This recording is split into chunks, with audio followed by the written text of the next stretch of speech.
I will I will start that. Um, Hi everybody. Nice to meet all of you. I'm realizing I should probably change my Zoom name here so I can actually introduce That's okay, myself. Mr. To Climate. Hey, that could work. That could work. What's the waiting Um, room looking like at the moment, Larson? Are we good for the moment? I think I'll we're wait a couple good. more minutes. We're good for the moment. Usually we'll give it maybe 2 more minutes and Sounds see if we good. get some more folks. But Awesome. um, Francis, nice to meet you. Nice to see you. Much, Larson. Thanks for hosting this. And Heather, thank you also for your help with this. Oh yeah. Do you two know each other already, or were you just saying hi to Francis? Just meeting for the first time. Okay, So yeah. Francis is my supervisor, so she and Julia and I are all on the same team. amazing. Awesome. Thank you all Thank for being here. I would ask you where you're all calling in from, but I feel like I already know the answer. Well, Heather, you said there's maybe some other schools in Virginia here. So Oh yeah, there definitely is it should be. Yeah. Does everybody want to maybe write if it's not already part of your Yeah, name only in Francis the and I are chat? UVA. So here's my alma mater. Larson can put his in. Luckily, we all share the same neck of the woods. Okay, VCU represent. There you go. all right? Elon, we see you. I wonder how Virginians feel about North Carolinians. We certainly like you guys. James Madison, welcome, Lynn. UVA Engineering, awesome. Oh yeah, so Carolyn Sutphin is here. She is going to be our president-elect for VACE for the coming year. So um, she is going to be starting her 3-year term as president. Hello, everyone. Awesome. Sorry, I'm on mute. I'm eating my lunch, so I apologize. I told them I'd be turning my camera off soon too. Gotta put the lunch and learn. I'd be disappointed if you didn't. Right. There you go. Thank you. Cool. Casey, looks like we're leveling off here, so Okay, maybe it'd wonderful. be a good time to get started. I can pop the slides on the screen here. Want to make sure everybody's seeing this okay. Yes, And I'll this just is give what a we brief would. heads up to everyone too. So, hi everyone. Hopefully everyone knows my name from the emails that I've sent out over the last year about professional development opportunities. My colleague, my director of my office, Julia LePan, recently connected me with Larson. The two of them had collaborated on some work at UVA, which maybe they'll go into this year. And they were really excited to share College to Climate with us, which we'll be talking about today. I think in my email promoting the event, I'd also mentioned that I'm going to be doing a virtual training with College to Climate in August, and hopefully they'll mention that today too. So anyway, thank you everyone for being here today, and Larson and Casey, I'm excited to learn from you. Woo! What a good baton pass. Hi, everybody. Am I unmuted? Great. This is one of the very few meetings where I don't haggle people to turn their cameras on. In fact, I'd prefer for them to be off because that means you're eating your pastas and your salad. So thank you all for participating in the Lunch and Learn. I am thrilled to be here. And as we mentioned, Larson and I just wrapped up studying in your neck of the woods too. So it's great to be back in the Virginia Southeast region. What we're going to cover today, we're hopefully going to get you out of here before the hour, but we're going to give a quick intro on who the heck College to Climate is. We'll give a super high level understanding of what a climate job in general is, or at least our definition. And then we're going to provide all sorts of tools and resources that we constantly employ when we're talking to career centers and students directly. So we'll give you a little taste of the curriculum that we like to run. We're also going to show you the two different offerings that we have for both the career centers, you guys, and then also your students directly. And maybe Larson, I'll tap you in a chat about that. And then finally, hopefully we'll have some time for Q&A. What I'm going to do, because we have way too much curriculum to get through, is that I'm going to prioritize giving you a high level of everything. And then if there's any interested parties that want to stay on, or if you have additional minutes after we wrap up, I'm happy to go back into talking about some of the most relevant topics, namely how this current administration is going to affect the energy climate job landscape. Hopefully that all sounds okay. We like to start off by just doing a very, very quick poll. So if you want to just answer in the chat, on a scale of 1 to 5, how confident do you guys feel in your knowledge of climate or energy career pathways? I'm going to put mine at 4.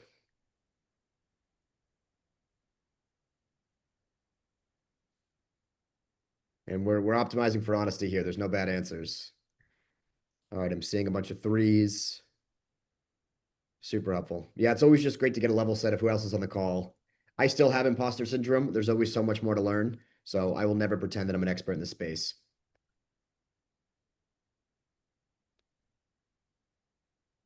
Wonderful. Okay, so I'm seeing around average of 3. Hopefully we'll get you up to a 3.5, maybe a 4 by the end of the call. And then our programming is meant to get you to the point where you feel like you can realistically speak with confidence about the topic. Larsen, do you want to give a quick snapshot on who College to Climate is, and then maybe just take that to intro yourself afterwards?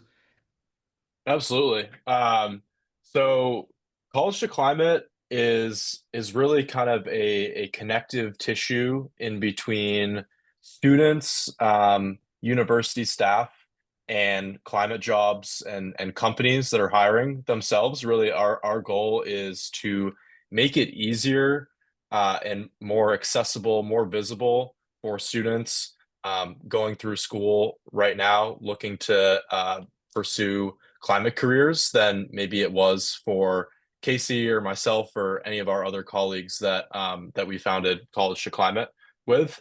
And we do that by working directly with university staff such as yourselves and directly with students and working with our kind of network of climate companies, a collective network of climate companies as well. So excited to go into those kind of 3 different strands and how we all help. We're helping to bridge this gap between students and climate careers. But I'll give a quick overview of our team and just introduce myself a little bit as well.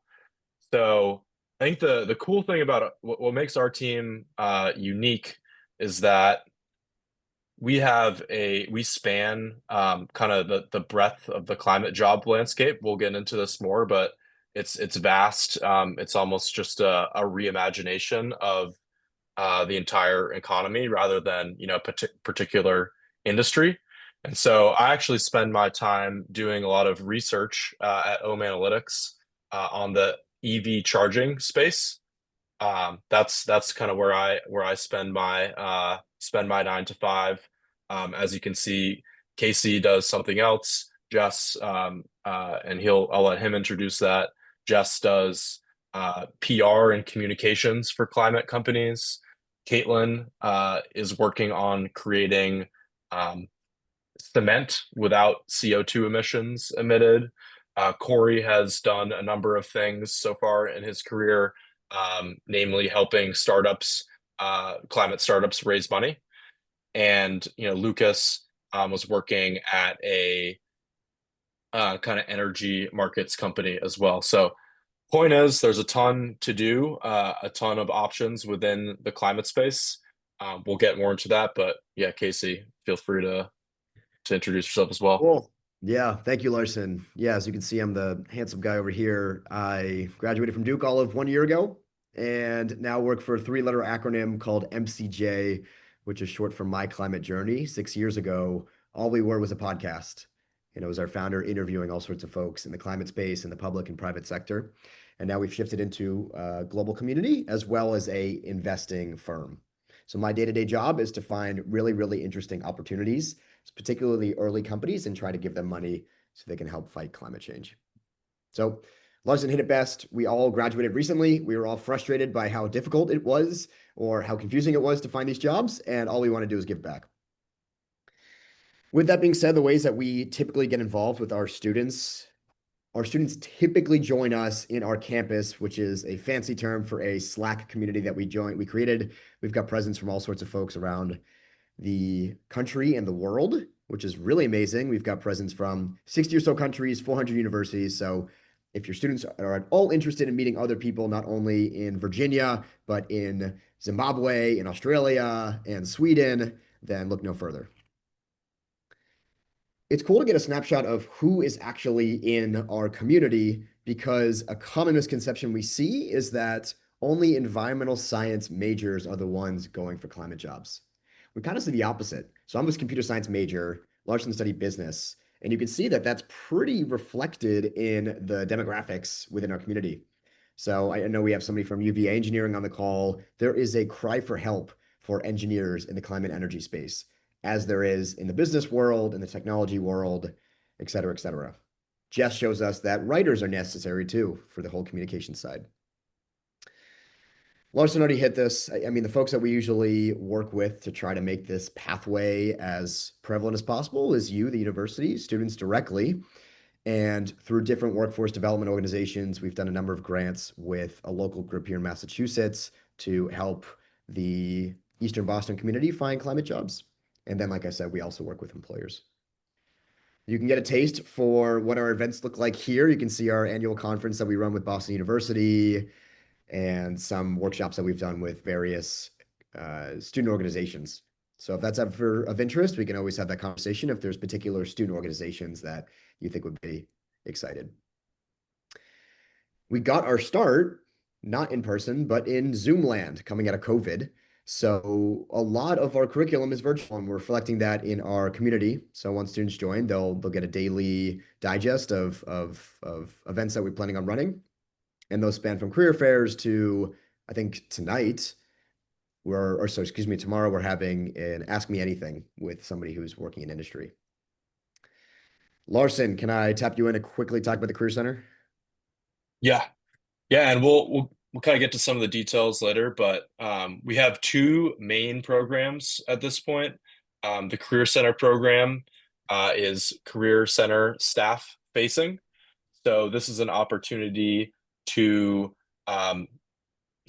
come join a session with a group of probably 10 or 15 staff from 10 or 15 different universities. You'll get to hear directly from recruiters from the climate space that are hiring. So that's a very, very valuable part of it. And then also get the opportunity to network with each other on some best practices and how you all are helping your students through that are interested in climate careers. And then we'll also present our curriculum as well. So that's a quick snapshot on that program. More about that later. Yeah, for anybody in the room who has been to SOACE, I had the privilege to attend last December. And a lot of the way that we run our Career Center program is taking that model. So thought leadership across different universities, plus bringing in employers to speak to what they look for in good candidates. Secondly, we have programming that we run for students directly. I can show you a sample of what it's going to look like in maybe 10 minutes or so. But all you really need to know here is this is a 2-hour career accelerator for any student. And this is extremely tactical. This isn't walking you through what causes climate change. This is, let's go on LinkedIn and we're all going to make a commitment to cold outreach to 5 folks or find 5 companies or organizations that we're interested in working with. So everything that we wish we had somebody pushing us to actually get done. And it's really amazing to see a whole community of people do that simultaneously. And this is Heather. I just thought I'd add a note there. We had several UVA engineering students participate in that in the last year. And Julia shared that all the students that participated had very high praise and feedback from the event. Well, we've got high praise for them. What's really fun about how we run this is every student gets a dashboard for themselves, and that's how they log all of their work. And what we can do for you as a career center is give you the metrics for each student. Here's what they did, how many reach outs they did, how many companies they found, how many projects they thought of to potentially build during their school semester. And we can give that back to you. So we're just so grateful that the folks at UVA totally sunk their teeth into it. Okie doke. I'm going to pause there super briefly before we get into the juicy stuff. Any immediate questions? Or did I kill it? Wonderful.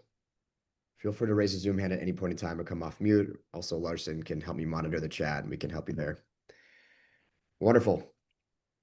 Let's set the table for a second. What the heck is a climate job?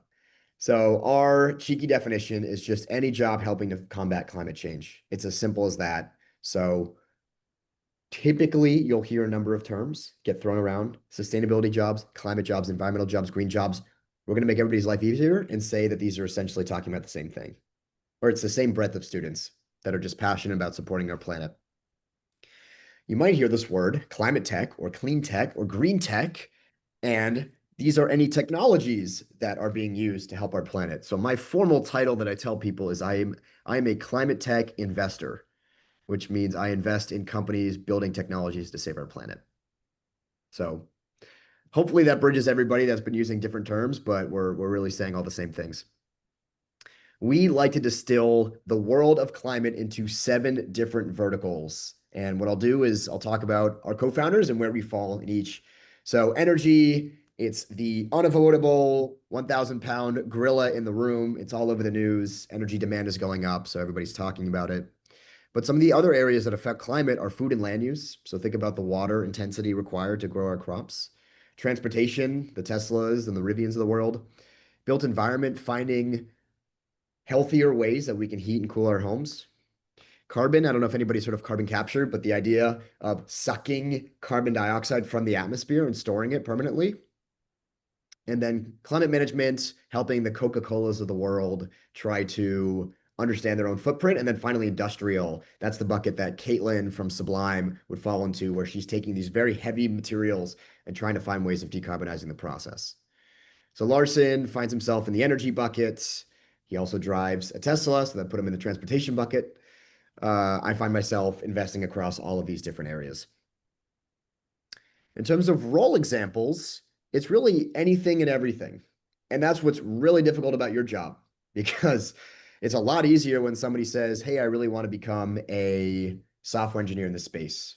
Instead, some people come in and they say, I really want to solve climate change. I don't really know which one I want to do. So just please understand that any of these roles that you see here are relevant, and we could talk about for any specific one what roles might exist. This is our taxonomy. If you download our free handbook on our website, this is pretty much what we are going to shake you on the shoulders and tell you. So the idea here is that when you have somebody coming into your career center and they're saying, hey, I want to solve climate change, I don't know where and how and when, these are the ways that you can distill the entirety of the space into 3 different buckets. The one on the left is probably the one that you're most familiar with. So what type of place do you want to work? Do you want to be in academia? Do you want to be at a large corporation? Do you want to be at a startup? Do you want to be at a nonprofit? This will be important later, by the way, because we're going to start talking about in the year 2025, which kind of organizations are benefiting from the administration, which ones are maybe taking a step back. So you'll see this slide again soon. The second question is obviously, what do you want to be doing? Do you want to be an engineer? Do you want to be a project manager? For the folks that have already picked their major, they might already have a semblance of understanding of where they fall in here. And then lastly, what vertical, specifically in climate and energy, do you want to be working for? So the first 2 are relatively self-explanatory. The third one is absolutely climate specific. Larsen, thank you for sending that. I'm going to quickly whiz through these because I want to get into the meat and potatoes of our presentation today, but we've got a couple great case studies in our own team of specific people that have navigated this. So why don't I go to Larsen's and he can just walk through his. Larsen, you want to talk through how you walked yourself through this taxonomy? Yeah, for sure. I would say that, we have these 3 buckets of things that I think are, necessary for a student to just have an idea of, to, find out where they might want to fit within or within the climate space. And I think for me, and is the case for, maybe many students, is that I think finding out what, I was particularly interested in, or like a problem that I was interested in solving through my career, was kind of the first step for me to like get past the ambiguity of, here are all the, million options I might have within the space. Like, how can I narrow it down to this kind of one area, or even within that one area? Like energy is um, a big industry. What within that can I even narrow it to? So that's kind of what helped me I ended up taking a capstone class my senior year of college where I had to research energy storage actually. And so that's how I kind of became interested in that like sub vertical or sub industry within energy. And then, once I kind of knew that, I was able to think about some of my past work experiences at a couple internships, one at a large company, one at a small company. And I was like, oh, okay, like I really enjoyed the small company or startup vibe more than the Fortune 500. And um, I liked, the aspects of what I was doing there, some more like product management work, data work, a little bit on the sales side, and kind of found a way to marry these three buckets and do that within energy. So I think um, I think just figuring out the problem that you want to solve, I think is really the key piece. Might be the first thing the student figures out. It could be the last thing, but um, just yeah, I think that is a really key step. Perfect. Yeah. I realized that I didn't hit on the most important point here, which is different students will understand one step better than the other. So what you can help your students parse out is tell me what you think you have the best understanding of what you want. What do you want to be doing? What role? Where do you want to be working? Which organization? Or what sector do you want to be working in? And in Larsen's case, he started with the vertical and then worked his way backwards. In our co-founder Caitlin's case, she really knew she wanted to be an engineer and then worked backwards. So hopefully this provides a helpful framework when somebody comes into your office and says, I want to solve climate change and I have no idea what the jobs are out there. Speaking of which, if anybody wants to take a screenshot of this, we're also recording this. You can look at this afterwards, and there's a bounty of resources on our website. This is our source of truth list for the jobs, resources for people to get smart on the space, for anybody looking to dip their toe in the world of climate and energy. A lot of this is available in our Career Center handbook, which we provide to you if you do a Career Center program. And then there's a sample teaser of it on our website that you can find as well. I have a question. I'm assuming that most of these websites at least have enough of a substantial number of opportunities that could be entry level. Are any of these websites geared towards the college student, like internships and entry level, or is it a nice mix? Ugh, Heather, alley-oop. Larsen, can you put in the Climate Tech List University page? So great question, Heather. And yes, how relevant is a job board if it's telling you that you need to be 6 years with a PhD? We worked with somebody local in the Boston area called Stephen Jung, who created the largest climate job, and we created a specific page for university roles. So here you'll find internships and entry-level roles. It's pretty much the first thing that we send to anybody looking to get jobs in the space. Awesome. I mean, obviously, there's value in being able to see other types of organizations here and to kind of get an understanding, thinking of what you might want to do in the future. But thank you. I have that. I have a new tab open, and I'll be taking a look at that. Cool. Cool. That's amazing. Yes. I mean, the best outcome for any program that we ever run is to just contextualize a role that you might be able to have at some point in your life. So you don't need to optimize for the minute that I get shoved out of my university, I need to be working in my dream job. But boy, is it nice to know that there's a really cool business analytics opportunity at an energy startup. So I can maybe work there in the future, or maybe I can work at a similar company in the future. So great call out. Okie dokie. Any questions there on sort of the high level framework before I get into what's going on in today's world? Cool. Great. I'll keep going. By the way, I'm going to skip around these slides. Please forgive me. This is the portion that I'm more than happy to walk through slowly for anybody who's got time at the end of the call. But I want to make sure we get through all of it before you guys start feeling your food comas. So let's begin. So I think maybe it's helpful to start here. So there's a couple reasons that your students might be facing a heightened degree of uncertainty right now. And please don't feel bad if you've only heard a little bit of this or it's just something that you hear in the zeitgeist and people aren't directly saying it to you. But this current administration right now has a huge priority of energy security here in the US and abroad. Um, as it relates to the world of climate energy, sometimes that changes what the landscape looks like for the availability of climate jobs.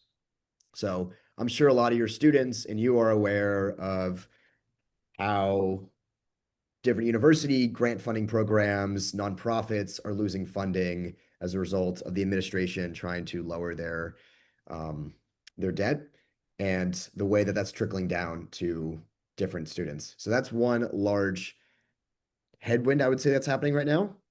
And then in the energy and climate space specifically, you're starting to see shifting priorities. The DOE programs that had existed during the Biden administration maybe slow down. So that's just setting the table. And I'm sure all of us have heard slices of this. I'm sure there's talks at different universities about how this might affect endowments or the availability of research roles. So we're all kind of feeling it and learning in real time. What's really helpful to do is just take a brief history lesson to give ourselves some peace of minds. So notice or remember that I said clean tech or climate tech are kind of the same things. We saw back in 2006 to maybe 2012, we had a similar wave of heightened interest in the world of climate and clean jobs. And when you overlay that with the different administrations, you'll see that there's not a whole lot of correlation between who's currently in office and what jobs are available. So you can see over the Obama administration, there was a downtick. During the first Trump administration, things leveled out relatively. And then certainly during Biden, there was this really important moment that happened in 2022, this acronym called the IRA, which essentially provided all sorts of amazing incentives for companies building companies to solve climate change. And then we're getting to this moment now. So what's helpful to know is that despite what you might be reading in the news, some pretty amazing things happened during the first administration that Trump was in office. You can see that the amount of clean energy jobs actually rose during his tenure, and we probably expect the same to happen over the next, I guess, 3.5 years now. So that's always super helpful to remember. Like it's, we're all reading the same headlines, but it's really nice to see what has happened in years past. So I'll come back to this in a second, but this is essentially nuts and bolts what happened in this first term and then what's happening in his second term. For anybody interested, I'm happy to walk through that specifically. The other thing to remember is that it's a big world out there. And whatever's happening in the US is not going to be reflected in the rest of the world. You can see a couple big headlines here of just the way that global investment and different regional or country investment has continued to rise. Japan, China, the EU in its entirety. Canada just elected a very pro-climate president in Mark Carney. India has had an explosive rise in the world of clean energy and climate. So it's regardless of how relevant this is to your students who want to find domestic jobs, it's really just helpful and comforting to know that the arc of our energy and climate landscape bends towards a better future. The big takeaway here is that this space that we're in right now, that I work in and Larsen works in and all of our co-founder works in, it constantly ebbs and flows. But the trend line is positive, which is why I can get on the phone or the Zoom call with you guys and be able to speak optimistically. And I can say unequivocally that there's more jobs now than there ever has been. So with all that being said, it's time to help your students work smarter, not harder, because it's really easy to read the headlines and just fall victim to the pessimism that other people might be feeling. So I told you I'd bring this taxonomy back. The places that are trending up, and I'll go bucket by bucket. You're finding that the large corporation startup space and then the state government space is largely trending up. I'll prioritize the first two. Depending on the state that you're in, this can certainly fluctuate. On the role side, I already mentioned the huge need for engineers, but for anybody who's got software engineers that are at their universities, there's a huge need for them. That's not going away. And regardless of what you're reading in the news about AI, the need for software engineers is not going to go down anytime soon. Energy is continues to be such an important topic. The big headline that people say in my line of work is that energy demand for the first time in decades is going up, which is a big deal. And we need a lot of people to help support that build out. Business development folks, policy analyst folks. Policy analyst is interesting because you need people on your team, my team, Larsen's team, to understand what's going on in the current world and be able to digest that and meaningfully pivot, right? So there's a big bill in the Senate right now that we're all holding our breath to see what's going to come out of that. So it's always great to have somebody who's got a policy know-how to help digest that. Finally, on the vertical side, you've seen a couple places that are not only just the same they were maybe a year or two ago, but they're actually going crazy right now. And there's more opportunities than there's ever been in history. So the one I'll probably highlight here in particular is the nuclear energy space. Everybody's got different opinions on nuclear energy, but the administration a few weeks ago signed 4 executive orders that is essentially revitalizing the entire industry. So you're going to see a lot of job opportunities, and that goes for white and blue collar roles. So we've got a couple companies in our portfolio that are benefiting deeply from that. Geothermal is another space. So some of your universities, by the way, might run partially on geothermal power. I know Duke was, but taking energy from the ground and using it to heat buildings or create electricity, that's another area that our Secretary of Energy, Chris Wright, is very passionate about. And then finally, industry and manufacturing is been exploding recently, as well as the whole built environment space at large.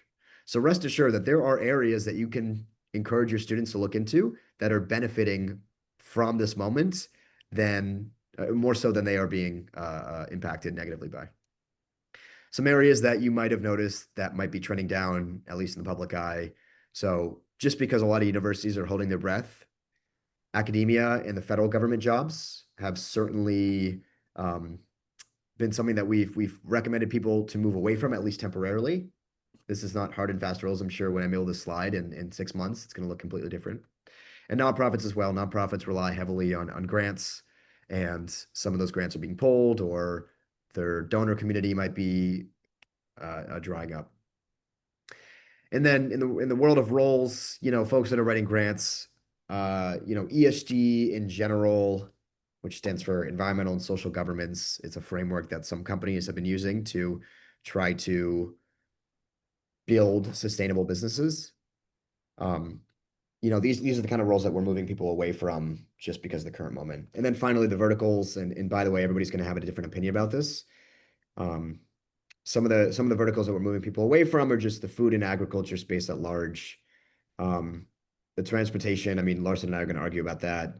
I truly think that there are really good. Larsen has taught me that there are many, many opportunities still available in the transportation sector. The carbon capture space is certainly taking a pause, and then the management reporting, like ESG space, is also slowing down a little bit. So, Yeah, Casey, can I jump in there just get in on here. the verticals? I think we mentioned a bunch that are really trending up under the current administration, but I think it's also important to mention some that may reduce in size a little bit.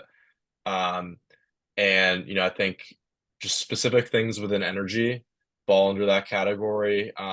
Residential solar and energy storage is definitely under a little bit of pressure due to some of the bills that are going through the Senate right now. We'll see how what the outcome of those is, but that's definitely one to if a student is interested in those sectors, might be a little bit more difficult to find those jobs right now. I know my company was actually we were trying to do some hiring this spring and have put that on pause just because of a bit of the uncertainty in the federal environment right now.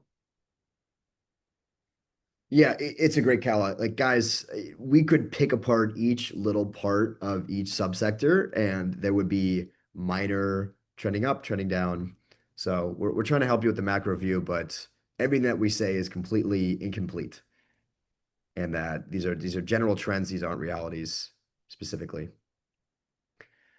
So if I had all of your students here, the 3 things that I would remind them to do is well, first of all, follow the funding. So the companies that are able to get funding will be able to hire.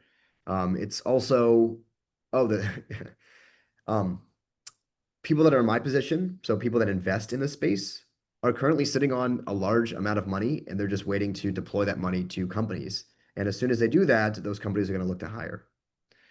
The last thing, and this is, leads to a whole big conversation about the hidden job market, but even if companies don't post roles, they may still want students. And that's where we spend a lot of time with our career lab, helping students understand. Reaching out to someone who might not have an active position is not a waste of your time. It's a good way to build your network. And also, if they're able to successfully have fundraising dollars from investors, then they might want a job. And your student is going to be the first people that they think of because they took the time to reach out.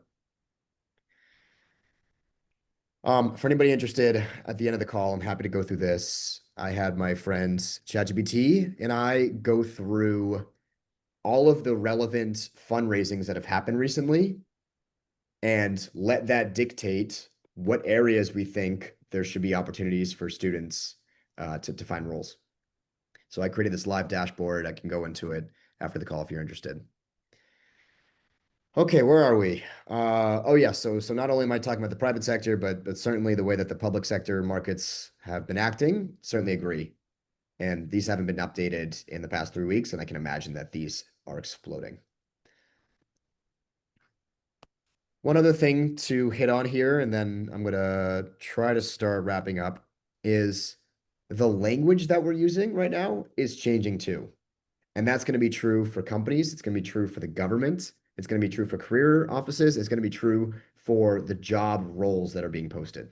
Okay. So rest assured, even if we're not seeing the words climate, carbon, ESG, green, clean, doesn't mean these jobs are shriveling up. It just means everybody's putting on a new shirt and the way that they're branding themselves.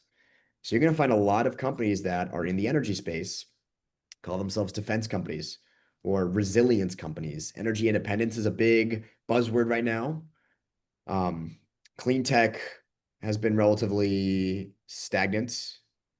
And then industry growth, security, these are all very favorable terms in the current administration. So once again, just because somebody's applying for a defense job doesn't mean they're building rockets. They could be building essential energy security, like nuclear, to make sure that in the event that we have a blackout, we can keep our lights on. So this is a really important thing to hit on because this is why it feels like a lot of jobs are shrinking. It's just a lot of people are changing their colors. Holy cow. All right. This is probably where I'm going to leave you guys. And then we're going to talk a little bit more about our programming. But here's our high level recommendations for our students. In the grand scheme of things, the landscape has not changed drastically, or it has changed minutely compared to how we feel as we read the headlines. So please just keep doing what you're doing. The worst thing that you can do is just turn a blind eye to this whole space. For the universities that still offer internship funding, so at Duke, we had a energy internship funding program where if I wanted to work for a company that couldn't pay me, Duke could subsidize that internship on my behalf and I'd be able to work for them. So that way it's a paid role for a company that otherwise wouldn't have been able to hire me. So for everybody on this call that has those internship opportunities, and I know whoever's funding those programs, that might change over time, I would really, really advocate for your students to look into that because companies are in dire need of students right now. They just might have a hard time paying them. And if universities can help fill that gap, then amazing. Number 3, I already hit on this earlier. Follow the money, follow where the funding flows. And there's a variety of different platforms that your students can employ to keep an eye on that. For universities that have PitchBook licenses for students, which is a market intelligence platform, have them go on that and get used to looking at where funding is flowing.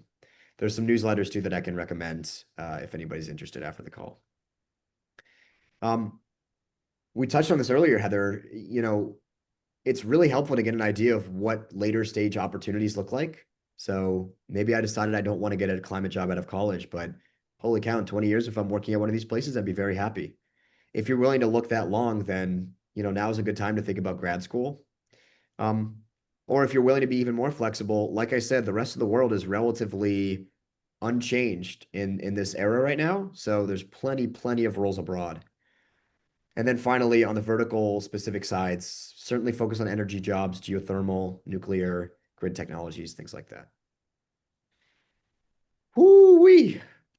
Boy, did we cruise through that. We're going to spend the tail end just talking more nuts and bolts about these programming opportunities we have for both the Career Center and the students. Does anybody have any questions about any of the material I covered, knowing that this is recorded and you can watch it on 0.5 speed after the call?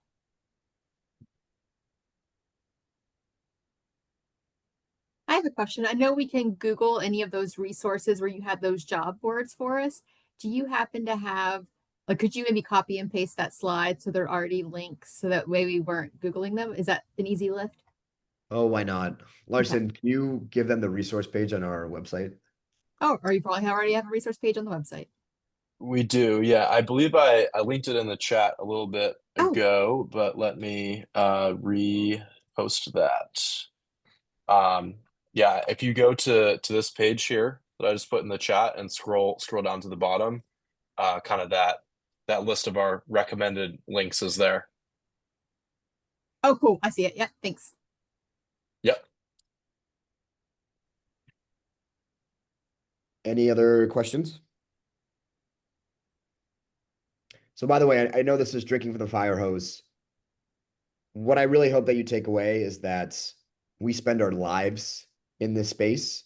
And if any of you want to have a further conversation about this and how it affects your universities, or if you want to get this kind of information in front of your students, we would be ecstatic, which is a good segue. By the way, these are two companies that are hiring a decent amount right now, Fervo and Crusoe. So these are later stage startups. You wouldn't even call them startups anymore, like just large established companies with, 1,000 or so people. And they both have pretty robust job boards. All right, Larson, can I pass the baton to maybe give a deeper dive in a career center? You may. Why don't you go to the next slide, Casey, and I'll start from there. So yeah, we're really excited for our next Career Center program. Just because we've done this program I think 3 or 4 times now, and it's gone amazingly, where we've gotten to work with over 100 Career Center staff from I think 30 universities around the country. Already have UVA who's going to be participating in this again this summer, so huge shout out to UVA. And yeah, I just think it's a really great session where we kind of come together, from as a bunch of different stakeholders in this industry, and push to help transition more talent into the climate space, and talk about kind of how we can do that. So you'll have the opportunity to hear from employers that are hiring in the space. Casey, if you go to the next slide, we'll show some of the folks that have participated or have been panelists in the past. For this event, we're really looking to get panelists in our network that are in some of these key growing areas of climate. So companies like a Fervo or Crusoe, I believe we'll have a representative from MCJ, Casey as well, the recruiter at MCJ, who really kind of represents a portfolio of around 100 companies and their hiring needs as well. So that will be an awesome panel, and I think we'll all learn a lot from those folks. Now, Casey, if you go back to the last slide, what I should mention is I think the program really is relevant for stakeholders across the Career Center. So we've had career advisors join. I think they really benefit from a lot of our information on taxonomies and how to break down the industry, and like really have those one-on-one conversations with students to help them understand the opportunities and the space. Employer relations professionals benefit because they get to meet the recruiters and ask them questions, and create those create those connections. And then we've also had, just various other university staff join, maybe heads of sustainability, department heads from certain departments that really just want to keep their finger on the pulse of the opportunities out there and how they can best support their students. So just across the university, I think there's definitely lots of reasons to participate. And yeah, these are some of the schools that we've worked with, big, small, private schools, public schools. So it's really exciting to bring kind of a diverse group together for the call.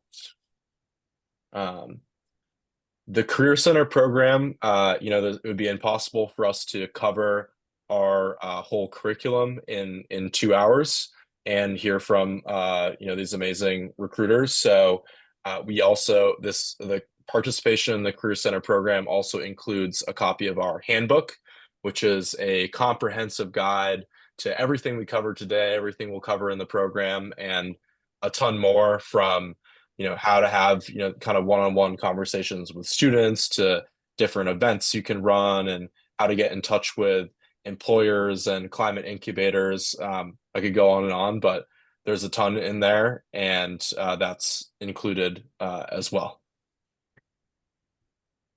Any questions on the Career Center program front? Cool. Like I said, think SOAS, but for specifically climate energy. Okay, so that's our Career Center offering for you guys specifically. But for folks that are interested in us getting in front of your students, that's where our Career Lab comes in. Through the Career Lab, we're hoping that students come out understanding these 3 questions a little bit better and all the sub-questions that go underneath it. 1, who am I? 2, what is out there? And 3, how do I get from point A to point B? So in the 2 hours that we spend with your students, this is everything that we're going to hit on. So like I said, we have this dashboard that we help people understand, what do I care about specifically? And then we do a little bit of the curriculum that you saw today, plus a whole lot more to help them visualize the space at large and what jobs are specifically hot right now. And then, as you see, we spend the lion's share of our time actionably making steps to get there. So where do I find jobs? What about hidden jobs? How do I anticipate new jobs coming? Who should I talk to? How do I reach them? And then on the whole project front, what projects can I build to build up my portfolio? How will this help me, and how do I show it off? And then finally, what communities do I join? So like I said, very, very, very tactical. I had very loving parents who would urge me constantly to do all of these things, and it would be terrifying because I had no idea where to start. And it's pretty much everything that I wish I was taught how to do in real time. And like I said, a lot of folks from UVA have already joined us to do that. Just to contextualize this a little bit more, this is what your dashboard is going to look like. Like I said, every student's going to get their personal one. The first thing you're going to do is sign an accountability contract. There's research to support that if you commit to something at the start of a call and write down your name, you are much more likely to do that. And this is the way that we can help track how many people did you reach out to on email and LinkedIn, things like that.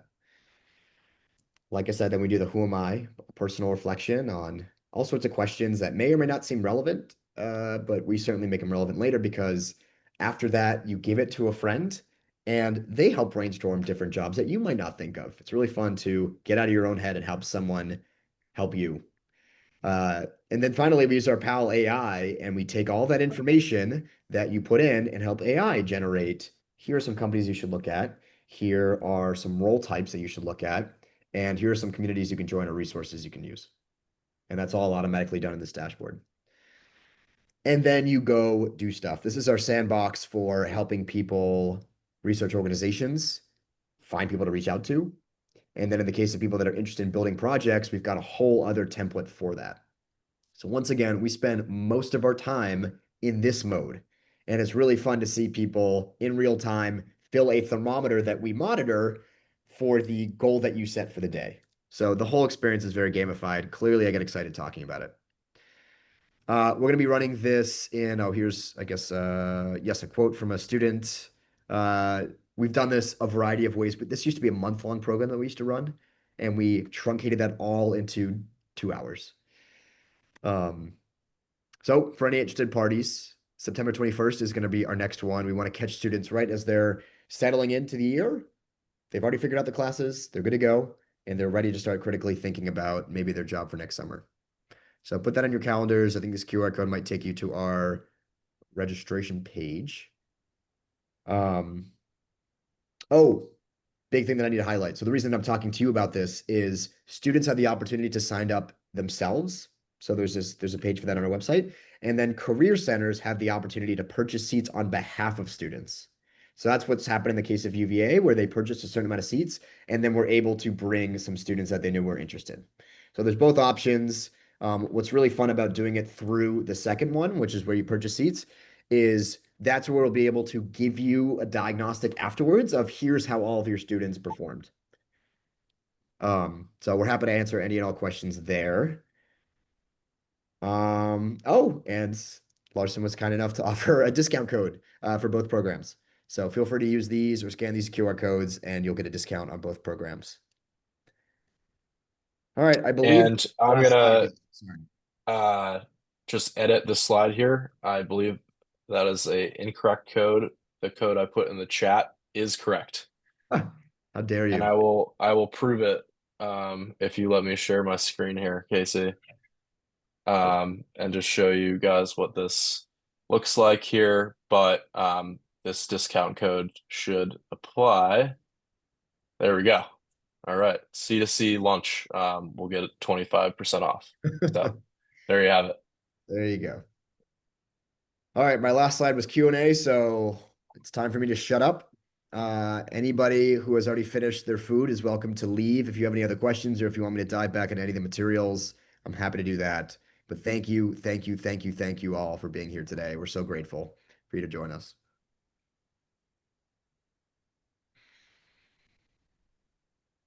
Some Oh, thank you yous guys. popping up in the chat. Ugh, don't do Thank you, that. everybody. Yeah, appreciate you all being Thank you here. so much. Great program, very helpful. You guys rock. Thank you. And whenever the recording is ready, if you don't mind sharing that with me, I will Sure. then send a follow-up to VACE members. I've kept some of the tabs open that we talked about, so I'll make sure I include those links directly in that follow-up email as well. Cool. Amazing. Thank you, Heather, and thank you for the questions. Absolutely. Yeah. Does anybody else have any questions that's still sticking around?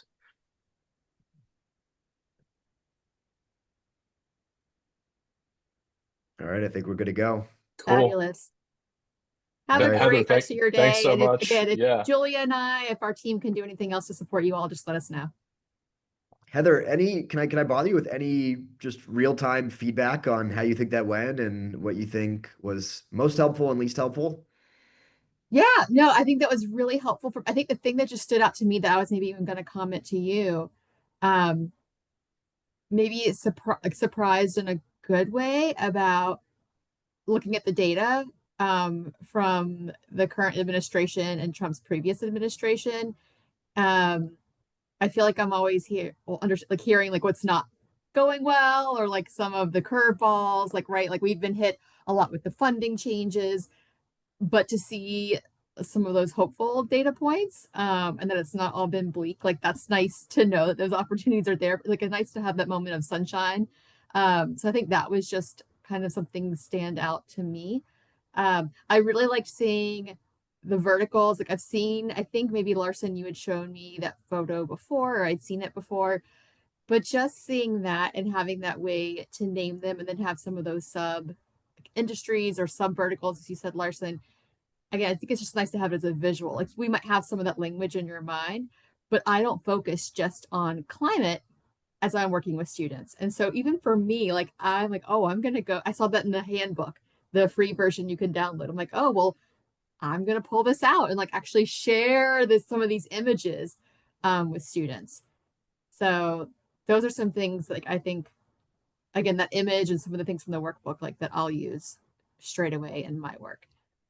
That is so unbelievably helpful. And anytime somebody says I'm going to use X and show it to my students, I just immediately get very emotional. So thank you for giving me that moment. Absolutely. Yeah, I think it's the history lesson. The slides that I shared or we're going to share is Trump's first term, Trump's second term. They look very similar. But what's so interesting is the doom and gloom that we were feeling from 2016 to 2020. Yeah. materialize into the disaster scenario that we expected it to be. So I think that's where there's a lot of cause for optimism. Yeah. And I'm sure I'll go back once I see the recording. I actually do want to pause when you had those two slides that had, I forgot how you kind of had them coded, but basically like, oh, here's not what's going well, but here are some things that are going well. Again, there's just so many things happening in the current administration, like there's like a daily basis. It's like what's new today. And Right. so I think Yep. it's hard sometimes to focus on one thing or another. So I think it'll be interesting to go back and see, at least in the climate space, here's some setbacks, as you said, and then here maybe some positives. Yeah. Yeah. And we're here if there's any headlines that you read that you're trying to get your head over, and we're happy to give a voiceover of how we're thinking about it. No, that would be great. And it was really helpful too to see, like Larsen and I had talked, so I knew a little bit about what he was doing, but it was nice to see all of your like your team members and where you all work and like the different spaces that you all work. So I'm sure you all bring a lot of like diversity of thought and experience, because it's nice that you're not all like in the same vertical or all have the same job title right within the same vertical. So that's really nice too. For sure. How did you all meet each other? Online, which was pretty funny. Casey and I, went to school like an hour away from each other and met on the internet. So it was in Australia at the time. Yeah. And now we're all in Boston, shockingly. Yeah, it's remarkable. Yep. Well, I'm excited for you. I hope that everything that you're doing to support students, employers, those of us as career advisors, like I just hope College to Climate continues to grow for you all. Just A, for you personally, but B, just also for all the support you're sharing with students. So we can tell students certain things, but then if they meet with you, sometimes there's just things that you'll say that they'll listen to or believe or act on more than just a career advisor sharing with them, right? Just like they might hear what an employer has to say about their resume, sometimes maybe more than what we might say. So you're also adding that validity to it as well. We feel the same way. That's no discredit to the career centers. Sometimes my little brother listens to me more than my parents. Oh, understandable. All right, and you're similar right to their age because you're recent grads, and so that makes that's a big impact too. Yeah. All right. Well, it's great to meet you, Heather. You too. You two have a good one. Stay cool. Take care of yourselves this week. You do the same. Get that. Yeah, likewise. Yeah. Thanks, Heather. Bye.